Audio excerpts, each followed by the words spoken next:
Olá, meus queridos, sejam todos bem-vindos para mais uma aula de filosofia. Eu sou o professor Luciano e hoje nós iremos trabalhar mais uma aula sobre a filosofia política moderna. Só que agora nós vamos trabalhar o pensamento de outros filósofos. Já trabalhamos Maquiavel e Hobbes, agora vamos trabalhar Locke e Rousseau, ok? Vamos ver então o que nós temos para a aula de hoje. Filosofia política moderna, como já falei, vamos trabalhar o pensamento dos filósofos John Locke e Jean-Jacques Rousseau. Então a aula se divide em dois momentos, o pensamento político de Locke e o pensamento político de Rousseau. Como habilidades temos os seguintes: identificar, analisar e discutir as circunstâncias históricas, geográficas, políticas, econômicas, sociais, ambientais e culturais de matrizes conceituais, avaliando criticamente seu significado histórico e comparando-as a narrativas que contemplem outros agentes e discursos. Analisar objetos e vestígios da cultura material e imaterial de modo a identificar conhecimentos, valores, crenças e práticas que caracterizam a identidade e a diversidade cultural de diferentes sociedades inseridas no tempo e no espaço.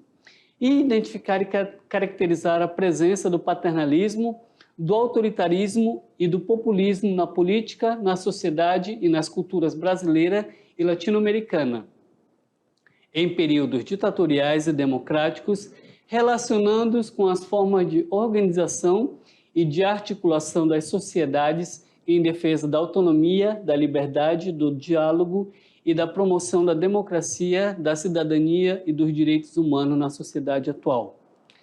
Então vamos entrar no pensamento dos carinhas aqui, John Locke e Jean-Jacques Rousseau.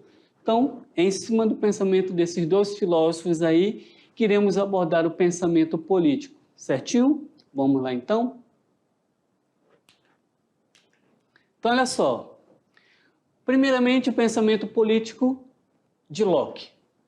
Assim como Thomas Hobbes, o filósofo inglês John Locke, ele também refletiu sobre a origem do poder político e sobre sua necessidade de congregar os valores humanos, que em estado de natureza, olha só, segundo Locke, os seres humanos em estado de natureza viviam isolados.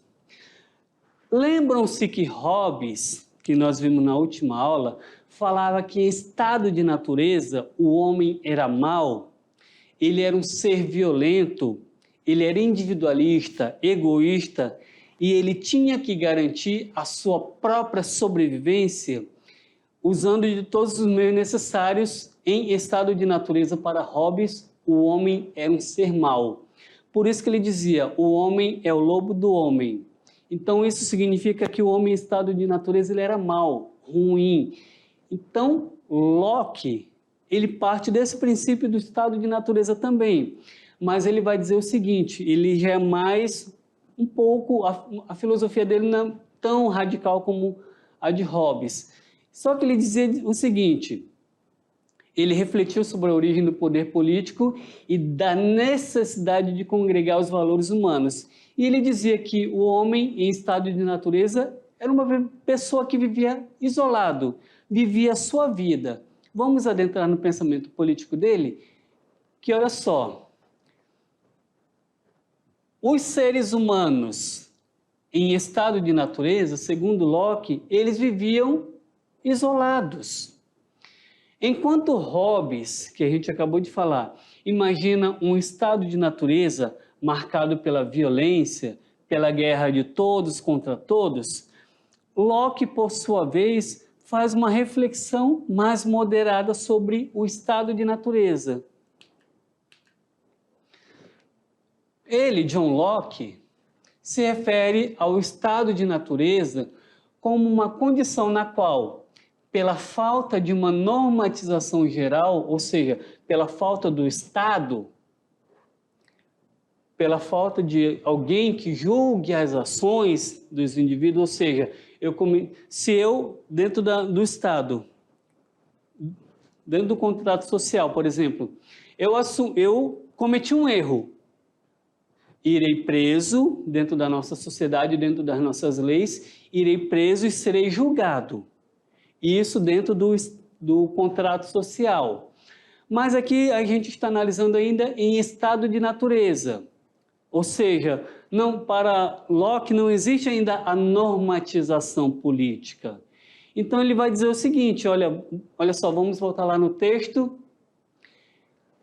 Ele vai dizer o seguinte: pela falta de uma normatização geral, pela falta do Estado, cada um seria juiz de sua própria causa, ou seja, em estado de natureza, cada pessoa iria julgar a si mesmo. Só que havia um problema, isso levaria ao surgimento de problemas nas relações entre os indivíduos. Vamos pensar aqui comigo. Pessoal, segundo Locke, em estado de natureza, sou eu que devo julgar as minhas próprias ações. Por quê? Dentro do contrato social, como a gente entende, dentro do Estado, o que acontece? O que é julgado? O ato que eu cometi. Só que Locke vai dizer o seguinte: é difícil a gente julgar o ato em si sem pensar o que levou a pessoa a cometer tal ato. Quais foram os critérios utilizados? É isso que Locke vai dizer. Eu não fiz a coisa somente por fazer, eu não cometi o crime somente porque eu quis cometer. Algo me levou a cometer tal crime. Por exemplo, se eu roubei, a gente sabe que dentro da nossa sociedade roubar é crime. Só que Locke vai dizer, o homem em estado de natureza julga a si próprio, ou seja, somente ele sabe o que levou a ele a cometer tal crime. Ou seja, então, é dentro desse conceito que Locke vai dizer, em estado de natureza, sou eu que devo julgar a mim mesmo, porque eu tenho conhecimento do que me levou a cometer tal crime. Ou poderia ter sido o professor Hélio, que cometeu um crime em estado de natureza. Então, é ele que deveria julgar a ele mesmo, porque as outras pessoas julgam somente o ato em si. Ele cometeu um crime, mas a gente não analisa o que levou a pessoa a cometer tal crime. E é isso que Locke vai dizer lá no estado de natureza. Cada um deve julgar a sua própria ação, porque cada um sabe o que o motivou a cometer aquela ação, certinho? Vamos voltar então? Então, olha só.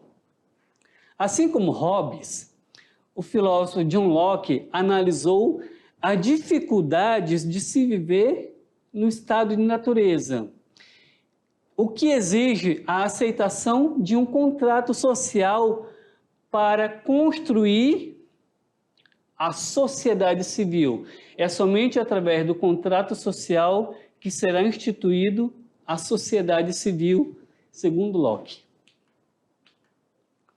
Então, olha só, o pacto social. De acordo com essa teoria, apenas o pacto tornaria legítimo o poder do Estado. Diferentemente de Hobbes, Locke não descreve o estado de natureza como um ambiente de guerra e egoísmo. Se, segundo Locke, o estado de natureza não é um ambiente de guerra e nem de egoísmo, o que levaria os indivíduos a delegar o poder a outrem, a uma outra pessoa? Ou seja, se eu não vivo em estado de guerra, por que eu vou delegar o poder de governar a mim mesmo a uma outra pessoa? Então, aí que vai surgir o contrato social que Hobbes vai dizer. Para evitar os problemas nas relações entre os indivíduos, é que o Estado teria sido criado. A função do Estado seria de garantir a segurança dos indivíduos e os seus direitos naturais, como o direito a liberdade e o direito à propriedade. Aqui, no caso, entra a propriedade privada. Locke concebe a sociedade política como um meio de assegurar os direitos naturais. Olha só, ele concebe a sociedade política como um meio de assegurar os direitos naturais e não como o resultado de uma transferência dos direitos individuais para o governante e as instituições do governo. Ou seja, não é somente dar o direito de governar a mim mesmo a uma outra pessoa, mas essa outra pessoa, no caso o Estado ou a Assembleia, deve assegurar os meus direitos naturais. Assim nasce a concepção de um Estado liberal, segundo a qual o Estado deve regular as ações entre os indivíduos e atuar como juiz nos conflitos sociais, ou seja, se a sociedade está em crise, o Estado tem que intervir para que os conflitos sociais não cresçam e se tornem uma proporção maior. Então, o Estado ele deve regular tudo isso, deve regular as ações dos indivíduos. Os indivíduos estão agindo bem na sociedade, ok. Os indivíduos estão se manifestando, ok. Agora, eles querem se rebelar? Opa, aí já tem um porém. Então, não é bem assim. Então, diante disso, olha só, mas deve fazer isso, o Estado deve fazer isso, garantindo aquilo que precede a própria criação do Estado. E o que precede a criação do Estado? As liberdades e os direitos individuais. O Estado deve garantir tudo isso. As liberdades, a minha, a sua, a dos seus pais, dos seus tios, da sua família e de qualquer outra pessoa, e deve preservar também os direitos individuais. Somos pessoas livres, temos os nossos direitos, temos as nossas garantias, temos as nossas necessidades, e tudo isso o Estado deve preservar. Então, eu não posso usar da minha liberdade para vir a prejudicar uma outra pessoa, porque a partir do momento em que eu interfiro na liberdade do outro, eu estou evitando que o outro também seja uma pessoa livre. E quando eu começo a interferir na liberdade do outro, o que o Estado tem que fazer? Opa, Luciano, vamos diminuir aí, porque você já está passando dos limites. Não é tão bem assim. O Estado deve intervir quando uma pessoa ele quer ultrapassar os seus próprios direitos, interferindo na liberdade do outro. Certinho? Vamos lá, então? Como jusnaturalistas. Pessoal, uma palavrinha nova aqui para vocês. O jusnaturalismo é uma corrente filosófica que trabalha o conceito do estado de natureza e o contrato social. Então, os jusnaturalistas são os filósofos que abordam essa linha de pensamento do estado de natureza e do contrato social. Dentre eles, Locke, Hobbes, que a gente já viu, Locke, que a gente está vendo agora, e Rousseau, que a gente vai ver daqui a pouquinho. Então, eles são filósofos jusnaturalistas. Então, como jusnaturalista, Locke, ele estava convencido de que os direitos naturais humanos subsistem para limitar o poder do Estado. Então, o Estado ele não tem um poder infinito, que nem a gente viu no poder do absolutismo. O Estado também tem um poder limitado. E dentro dessa limitação, ele tem que respeitar também os direitos naturais dos seres humanos. Então, em última instância, justificava-se o direito à insurreição, ou seja, caso o governante traísse a confiança que foi nele depositado, para que as pessoas não viessem a se rebelar contra o Estado, aconteceria a insurreição, ou seja, o governante é retirado do poder porque ele traiu a confiança do povo, ele não consegue mais manter o Estado como mantenedor dos direitos do homem, então, dos direitos naturais dos seres humanos, então vamos retirar o governante do poder porque ele nos traiu, ele traiu a nossa confiança e ele não é capaz mais de gerar, de garantir, de gerir o Estado. Então, no âmbito das instituições políticas, o caráter liberal da política de Locke, olha só, a política dele é uma política mais liberal, um governo mais liberal. Então, o caráter liberal da política dele revela-se na distinção estabelecida entre público e privado. Isso a gente já viu em outras aulas. O espaço público e o espaço privado. Âmbitos que devem ser regidos por leis diferentes. Pessoal, o que é o espaço público? Na Ágora, o espaço público, ou lá na Grécia Antiga, o espaço público era a Ágora, a praça pública, onde os cidadãos se reuniam para debater os assuntos políticos. Em Roma, o espaço público era o Senado. E na atualidade, o espaço público é qual? Os órgãos públicos, onde a gente vai lá e expõe as nossas reivindicações. Então, existe esse conceito do espaço público e o espaço privado. O que é o espaço privado? É o lar, é a propriedade que a gente, em todas as aulas, praticamente cita a propriedade privada, ou seja, o espaço público é o espaço amplo geral de todos, é onde os cidadãos se reúnem, é onde os cidadãos convivem uns com os outros, é dentro do espaço público onde existe o convívio social. A escola faz parte do espaço público, porque cada um é capaz de expressar quem de fato vocês são, ou seja, é aí que vocês vivem, e no espaço público de vocês aí, que vocês mostram quem vocês são. E agora o espaço privado não, é um espaço mais reservado, é o espaço da família, é a propriedade privada, onde cada um tem as suas diferenças. Enquanto no espaço privado essas diferenças são colocadas em comum, dentro do âmbito da religião, das famílias, dentro das etnias, tudo isso diz respeito a esse conceito coletivo, ou seja, cada um expressa a sua cultura, as suas manifestações religiosas, os seus pensamentos. Agora, no espaço privado, não, é um espaço mais fechado, mais da família, o oikos, lá dos gregos, que é o lar. Então, é o espaço privado, é a propriedade, os bens materiais, é onde cada um vai estabelecer como de fato a pessoa vive. Então, esse conceito de espaço público e do espaço privado, Locke, ele busca fortalecer essa distinção, porque cada um desses espaços deve ser regidos por leis diferentes. Então, vamos criar leis voltadas para o espaço público e vamos estabelecer regras, leis voltadas para o espaço privado, onde cada um terá o seu direito garantido. Certinho?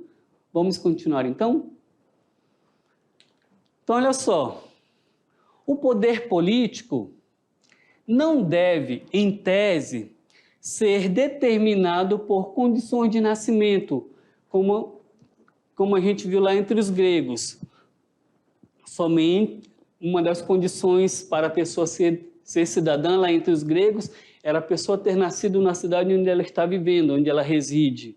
Então, o poder político agora não deve ser determinado por condições de nascimento, bem como cabe ao Estado garantir e tutelar o livre exercício da propriedade, a propriedade privada, da palavra e da iniciativa econômica. Então, o Estado deve garantir e tutelar o livre exercício da propriedade, da palavra e da iniciativa econômica.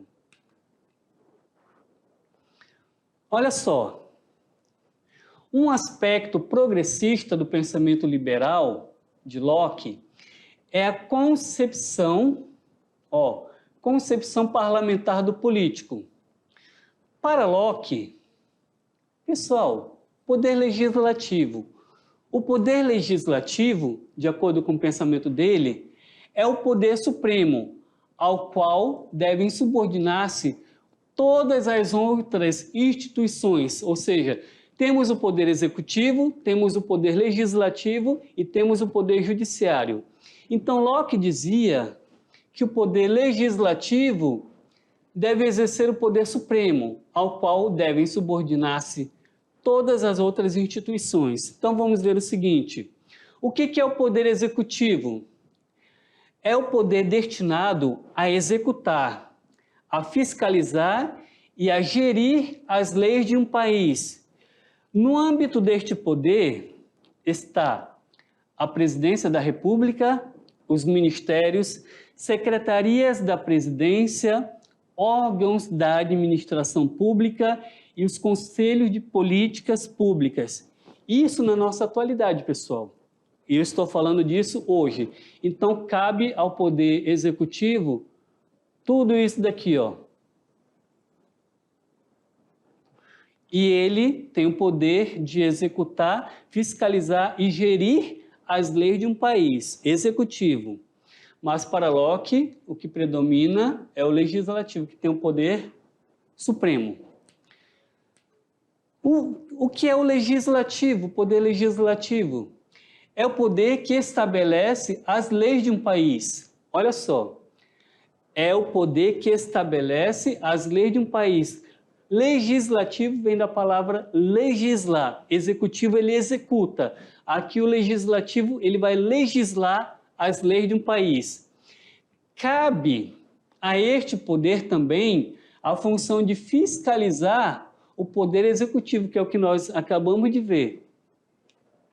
Então, o poder executivo ele é composto pelo Congresso Nacional, que diz respeito à Câmara de Deputados, o Senado, parlamentos, assembleias, cuja atribuição central é de propor leis destinadas a conduzir a vida do país e de seus cidadãos. Ele é composto pelo Congresso Nacional.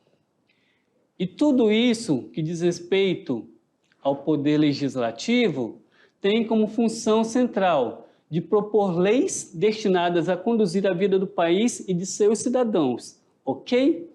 Continuando então. Agora o poder judiciário atua no campo do cumprimento das leis. O poder judiciário tem a função de aplicar a lei, tem a função de julgar e de interpretar os fatos e conflitos, cumprindo desta forma a Constituição do Estado. Então, o poder judiciário ele deve se basear segundo a Constituição.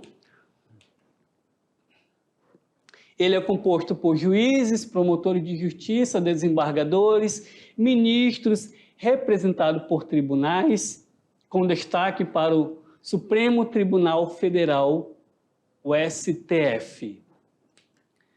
Então, isso é um pouco dos três poderes. Agora vamos voltar ao pensamento de Locke. Locke, ele era um representante dos ideais burgueses. Além disso, ele enfatizou a preservação da propriedade em sentido amplo. Pessoal, aqui o conceito da propriedade privada. Olha só, como representante dos ideais burgueses, ele enfatizou a preservação da propriedade no sentido amplo. O que é a propriedade? Pessoal, olha só para mim aqui. Antes do pensamento de Locke, a propriedade era vista da seguinte forma. O que era a propriedade? Uma propriedade privada. Poderia ser terras, poderia ser bens materiais, ou seja, riqueza. Isso era o que determinava a propriedade. Riquezas, bens materiais, ser dono de terras, ou seja, ter ali a minha propriedade. Só que Locke, ele vai ampliar esse conceito do que seja a propriedade. Olha só, vamos voltar ao pensamento dele? Olha só, ele diz, ele amplia o conceito de propriedade no sentido amplo. Para ele, o que vem a ser a propriedade? Tudo o que pertence a cada indivíduo. Propriedade para ele é tudo o que vem a pertencer a cada indivíduo, ou seja, a vida, a sua liberdade, seus bens, entra aqui também o trabalho da pessoa. Então, tudo que pertence ao indivíduo é propriedade sua. A sua vida, a sua liberdade, seus bens, seu trabalho. Olha só, Locke ele amplia o conceito de liberdade. O que era somente a propriedade privada, bens materiais, riquezas, agora Locke vai dizer, não, propriedade não é somente isso. A vida de uma pessoa é propriedade dela, o trabalho é propriedade dela, os bens que ela conquista é propriedade dela, a liberdade também é uma propriedade dela. Então aí vamos ter uma revolução no pensamento. Vamos voltar para o texto para a gente entender melhor essa revolução que Locke vai trazer, da qual ele vai dizer, mesmo quem não possui bens, é proprietário de sua vida, é proprietário de seu corpo, é proprietário do seu trabalho. Então, olha só, mesmo que a pessoa não possua bens materiais, ele tem a sua vida, o seu corpo e o seu trabalho. E isso se torna uma propriedade sua. Então, a concepção de liberdade de Locke não é ampla no sentido de seu alcance, pois apenas os que possuem riqueza significativa tinham plena cidadania, dentre os quais eles poderiam votar e ser votados. Só que agora, quando só os mais ricos, que Locke vai dizer, quando só os mais ricos gozam de plena cidadania, não existe possibilidade de igualdade real. Então, vamos aqui analisar o conceito de igualdade.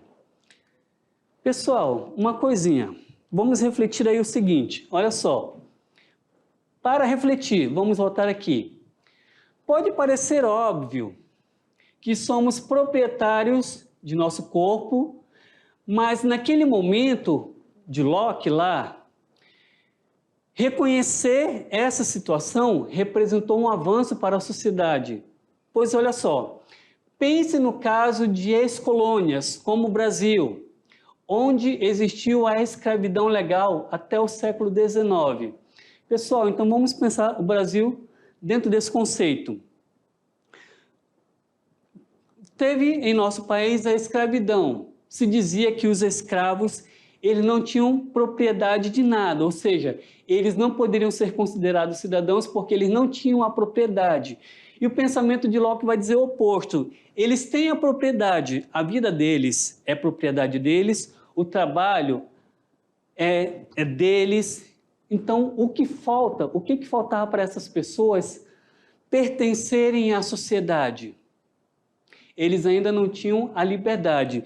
Eles tinham o seu corpo, tinham o seu trabalho, então faltava a eles a liberdade para que eles viessem de fato a ter uma propriedade ampla e a partir daí viesse a ter futuramente, ou melhor, viesse a ser considerado cidadãos.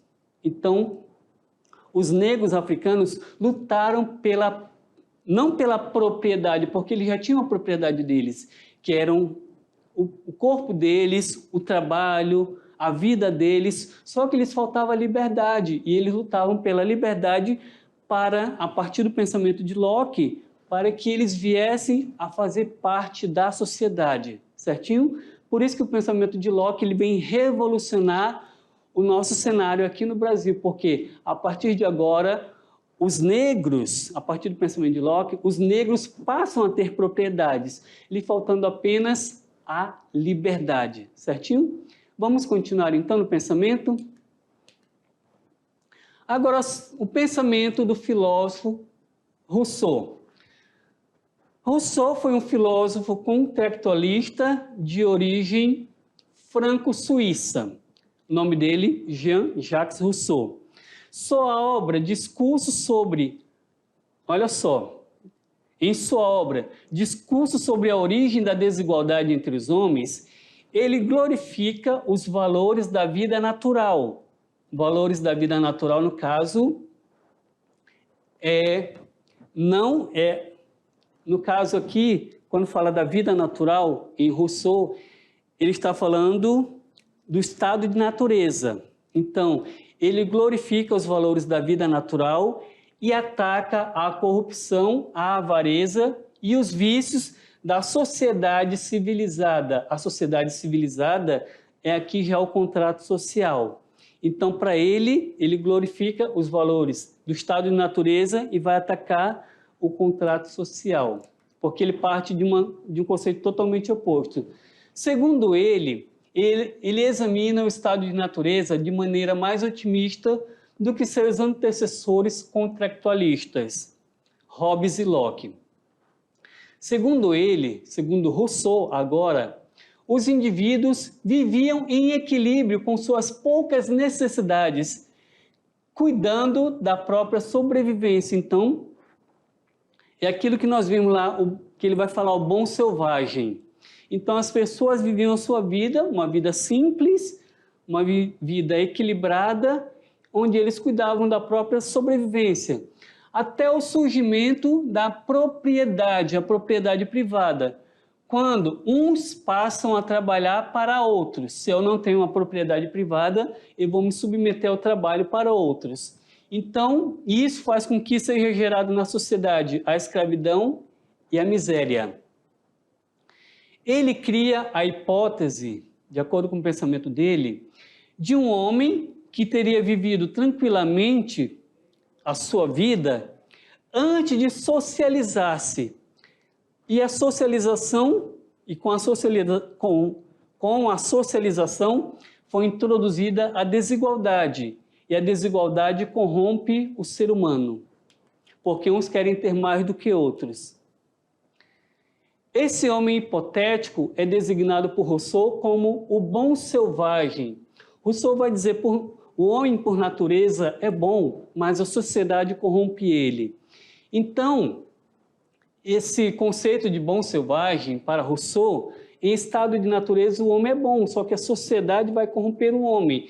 E isso cria um falso pacto social, que coloca as pessoas sob grilhões de viver em sociedade.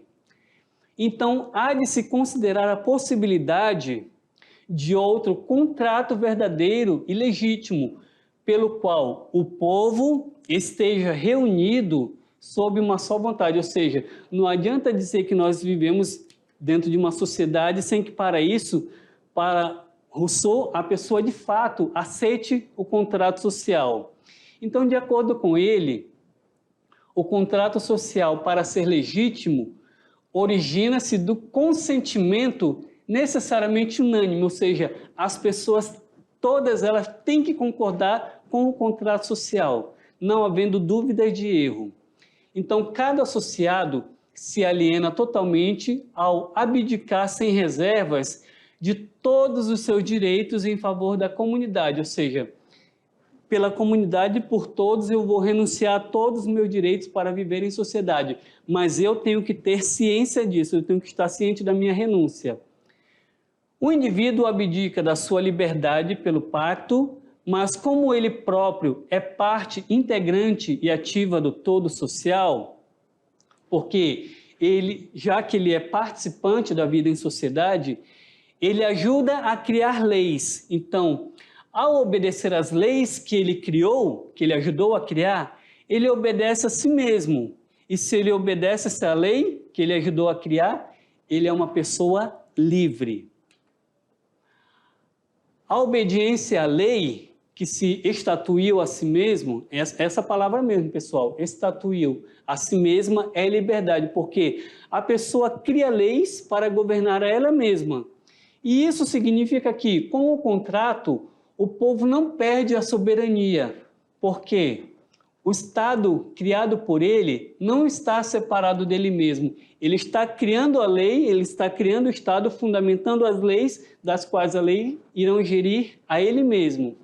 Então, essa teoria é inovadora por distinguir os conceitos de soberano e de governo, atribuindo ao povo a soberania alienável.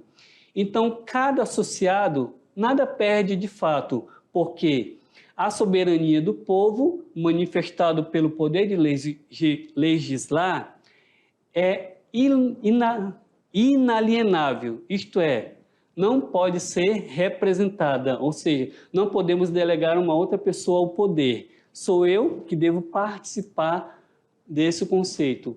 Então, aqui entra o conceito de vontade geral, que Rousseau preconiza a soberania popular, ou seja, a participação da população. A participação de todos os cidadãos nas deliberações legislativas que dizem respeito à sociedade, ou seja, eu como cidadão devo participar da vida social. E ele distingue dois tipos de participação na comunidade. A primeira participação como soberano, o povo é ativo e considerado cidadão, porque ele como soberano participa da criação da lei. E ao exercer igualmente a soberania passiva, ele assume a qualidade de súdito, ele cria a lei que irá governar a ele mesmo. Então, desta forma, o mesmo indivíduo é cidadão quando faz a lei e é súdito quando a ela obedece e se submete. Embora seja contractualista e se posicione contra o absolutismo, Rousseau ultrapassa o elitismo de Locke ao propor uma visão mais democrática, que retorna o conceito de governo democrático de poder, o que empolgou políticos como Robespierre e leitores de Marx. Então, pessoal, a nossa aula está finalizando por aqui. Espero que vocês tenham gostado do pensamento de Locke e Rousseau, mas não saia daí que agora nós vamos para a segunda parte da aula, que é a nossa revisão, ok? Até breve.